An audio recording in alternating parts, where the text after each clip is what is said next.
नमस्कार दोस्तों। आज हम बात करेंगे पश्चिम बंगाल की सबसे बड़ी राजनीतिक हलचल पर। क्या कांग्रेस के दिग्गज नेता अधीर रंजन चौधरी बीजेपी का दामन थामने वाले हैं?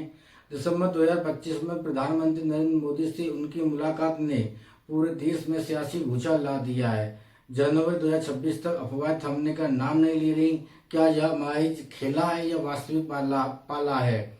आइए सभी अपडेट एवं जानकारी बात करते हैं। अधीर रंजन चौधरी 68 वर्षीय फायर ब्रांड नेता, पश्चिम बंगाल के बहरामपुर से 5 बार के सांसद, 1999 से 2024 तक सांसद रहे। संसद में मोदी सरकार पर तीखे हमले करने वाले ये नेता लोकसभा नेता में प्रतिपक्ष भी रहे, लेकिन 2024 चुनाव में टीएमसी नेता यूसुफ पठान से 85,000 वोटों से हार गई और इसके बाद कांग्रेस हाईकमान ने उन्हें प्रदेश पद से भी हटा दिया गया और राहुल गांधी और प्रियंका का फोकस इंडिया गठबंधन पर रहा। बंगाल उपेक्षित रहा। बंगाल का कांग्रेस का हाल बेहाल है। कोई कांग्रेस का ग्रास रूट संगठन नहीं है। फंडिंग की कमी, कार्यकर्ता निराश।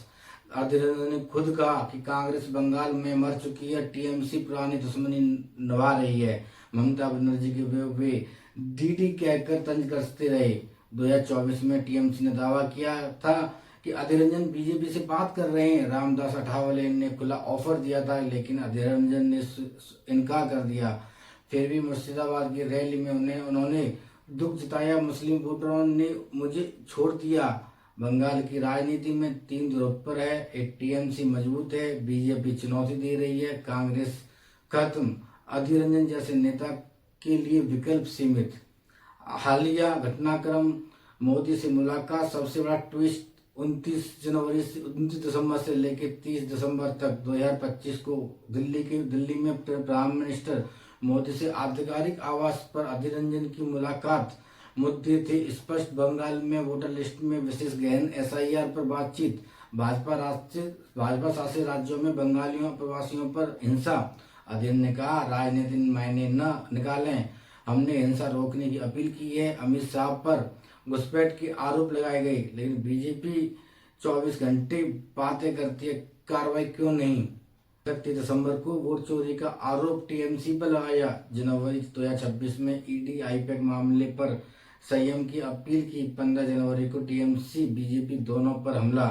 16 जनवरी को इंस्टाग्राम पर बंगाल चुनाव से पहले हलचल तेज, लेकिन मुलाकातों के ठीक बाद सवाल उठे। 2026 विधानसभा चुनाव से पहले रणनीति क्यों?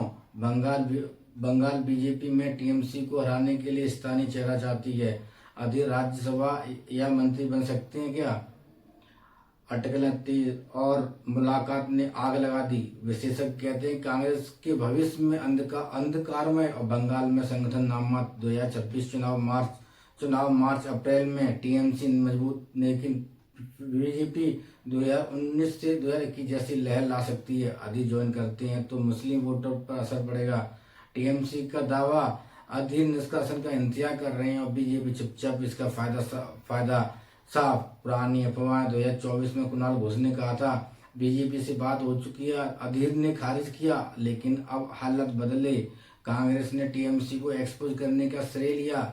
क्या ये इंडिया गठबंधन तोड़ने की चाल है या अधीर का व्यक्तिगत फैसला? राजनीतिक हलचल तेज, लेकिन कोई घोषणा नहीं। 20 जनवरी 2026 तक अधीर अभी भी कांग्रेस में। कोई आधिकारिक बयान नहीं। हालिया बयानों में पर विपक्षी विकिपीडिया पर कांग्रेस नेता ही, लेकिन बीजेपी या कांग्रेस से चुप्पी, लेकिन सोशल मीडिया पर ट्रेंडिंग। बंगाल कांग्रेस कार्यकर्ता इंतजार में।